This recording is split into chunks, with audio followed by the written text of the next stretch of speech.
Bonjour les amis, j'espère que vous allez bien. C'est vrai que en titre de cette vidéo, j'ai mis une défaite annoncée des Lions indomptables du Cameroun. Beaucoup de personnes me diront, Isaac, mais pourquoi est-ce que toi tu mets une défaite annoncée des Lions indomptables du Cameroun?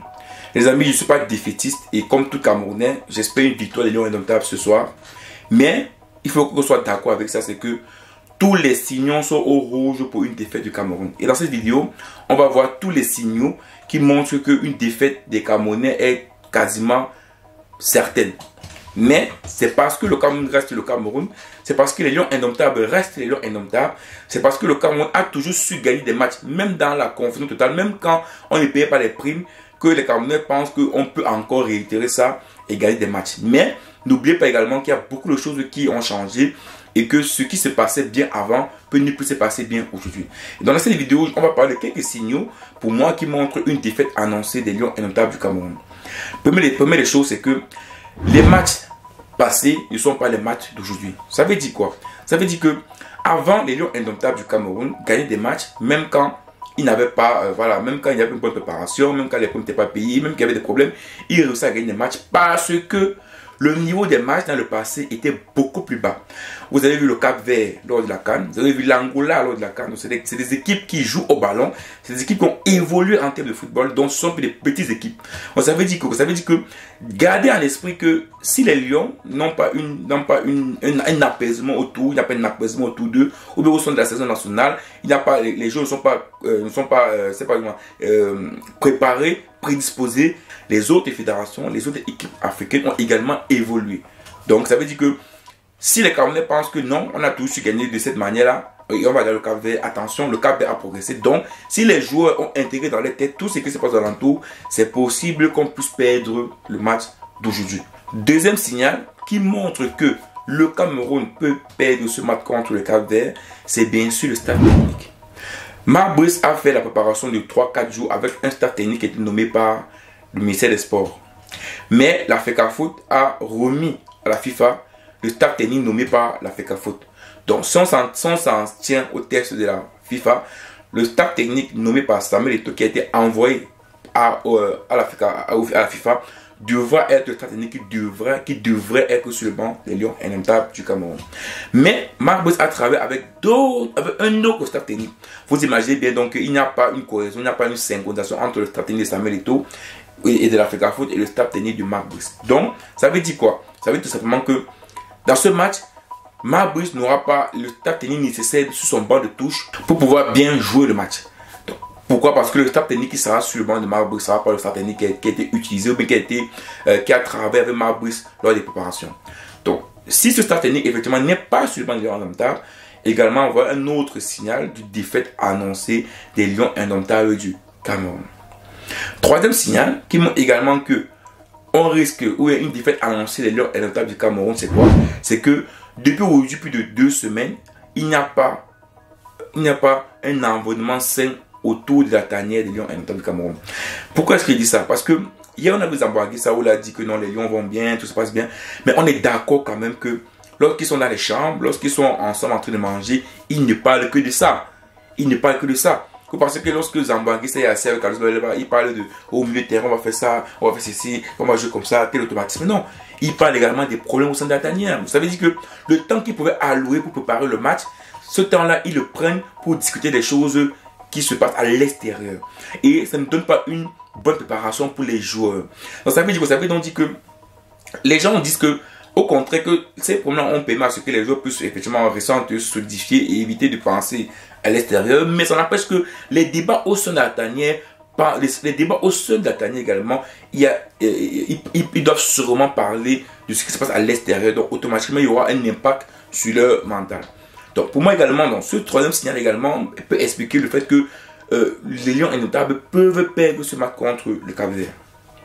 Le quatrième signal ici pour moi, qui peut expliquer également que les Lions indomptables peuvent perdre le match contre le Cap-Vert, c'est le fait que depuis que les Lions indomptables sont arrivés au Cameroun, sauf si je n'ai pas vu une image, le président de la FECAFOOT n'a pas vu un seul joueur. Je vous dis bien, depuis que les Lions sont arrivés au Cameroun, le président de la Fédération de football camerounais n'a pas vu un seul joueur. Et donc, c'est possible qu'aujourd'hui, lors du match, il voit les joueurs, qu'il ne peut pas voir les joueurs. Donc, vous comprenez que si Eto'o peut voir les joueurs maintenant pour les parler, il va les parler de quoi? Comment est-ce que les qu'est-ce qui va se passer sur la tête des joueurs? Est-ce que les gens vont dire, ah voilà, Eto'o qui vient nous aider, qui va nous encourager? Non, ils vont dire, ah ce gars-là, il n'était pas là depuis, voilà. Donc, la pensée des joueurs, lorsqu'ils verront Samuel Eto'o, la pensée, ça ne sera pas une pensée pour dire, il va nous encourager, on va faire le job, il va nous, voilà. Ça sera une pensée que celui-ci, il va encore faire quoi, il va encore dire quoi. Donc, vous voyez que les joueurs seront déconcentrés. Donc, une problème de Samuel Eto'o devant les joueurs va plutôt déconcentrer les joueurs que de permettre à ce que les joueurs soient concentrés. C'est ça que pour moi, j'espère que Samuel Eto'o n'ira pas voir les joueurs. Parce que depuis qu'ils sont là, il n'est pas allé les voir. C'est pas pour dire qu'il ne pourra pas les voir après. Mais je pense qu'il est beaucoup plus intéressant pour lui de ne pas aller les voir. Parce que ne pas aller les voir permettra effectivement aux joueurs de se concentrer sur le match et non de se concentrer sur Samuel Eto'o et les problèmes autour de Samuel Eto'o. Parce que j'ai bien peur que c'est qu'on quitte un environnement où lorsqu'ils vont regarder, lorsqu'ils vont voir Samuel Eto'o, c'est ce qu'ils auront dans la tête et non le match. Vous allez me dire que tu racontes n'importe quoi. Mais je vous dis, c'est vrai. Parce que Samuel Eto'o, c'est quelqu'un de populaire, c'est quelqu'un de connu. Donc c'est possible que les gens ont Samuel Eto'o dans la tête que d'avoir le match. C'est des professionnels, c'est vrai, mais j'ai bien peur. Donc, ils ont donc intérêt et Samuel Eto'o a donc intérêt à ne pas rencontrer les joueurs et les laisser se concentrer bien pour le match. Là, le cinquième signal également ici, pour moi, qui me prédispose à une défaite annoncée et indomptable, c'est que une défaite, en fait, sera normale. Une défaite sera normale. Ça veut dire quoi? Ça veut dire que si les Lions indomptables perdent, ça sera normal parce qu'on connaît déjà ce que les journalistes diront, mais également ce que les joueurs et le coach diront. D'avance, on connaît déjà ce qui va se passer et aucun Camerounais ne pourra dire non.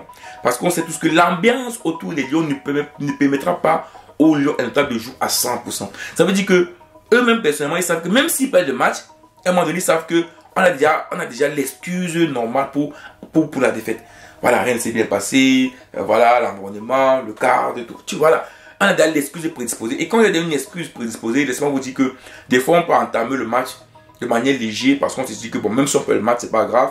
Vu tout ce qui s'est passé autour, on peut rapidement dire, et toujours très stratégique, vous dire, les Lions ont manqué ça, les Lions ont manqué ça. Mais il faut également dire que l'ambiance, l'environnement n'a pas permis. Voilà. On dit que bon, après on dit que non, c'est pas ça, après, mais en tout cas, c'est pas ça qui peut expliquer la défaite. Mais on vous dit quand même ça.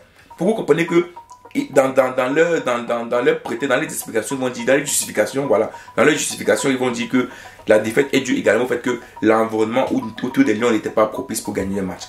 Et enfin, pour moi, le sixième signal, qui me semble être le signal le plus dangereux ici pour moi, c'est le fait qu'il y a une cacophonie ou bien qu'il y a un conflit ou une bagarre même au sein de l'autre Lions indomptables entre le staff nommé par Samuel Eto'o et la FECAFOOT et le staff nommé par le ministère des Sports. Moi, j'ai bien peur que ce signal-là risque d'être le signal de trop ou bien le signal qui risque de montrer une défaite attendue des Lions indomptables du Cameroun. Parce que vous voyez-vous bien, le match joue au Cameroun. Tout ce qui est sécurité, c'est les Camerounais, c'est le ministère des Sports qui va gérer avec, bien sûr, les forces de maintien de l'ordre. Donc c'est possible qu'on ne puisse ne pas respecter les accréditations, respecter ce que la FIFA demande et qu'on laisse passer les staffs techniques qui ne sont pas approuvés par la FECAFOOT. Et cela risque d'amener une bagarre et peut-être que les officiels d'affaires puissent faire un bilan de ça et qu'on soit suspendu. Moi je pense que le signal qui me fait le plus peur et qui me fait croire que si ça se passe avant le match, j'ai bien peur que ce signal-là sera un signal qui montre une défaite des Lions indomptables du Cameroun. Donc pour moi c'est le signal le plus parlant ici.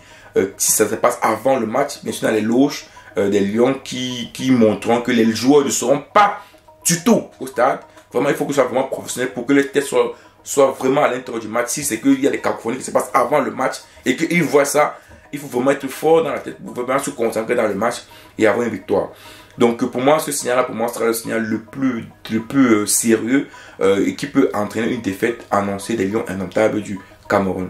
Les amis, mettez-moi en commentaire ce que vous pensez de ça. Moi, je ne veux pas une défaite du Cameroun, bien sûr, je veux une victoire du Cameroun, mais une victoire du Cameroun sera bien pour les Camerounais et on sera tous contents. Donc, même en commentaire ce que tu penses de ça et on se voit rapidement pour une prochaine vidéo. Ciao.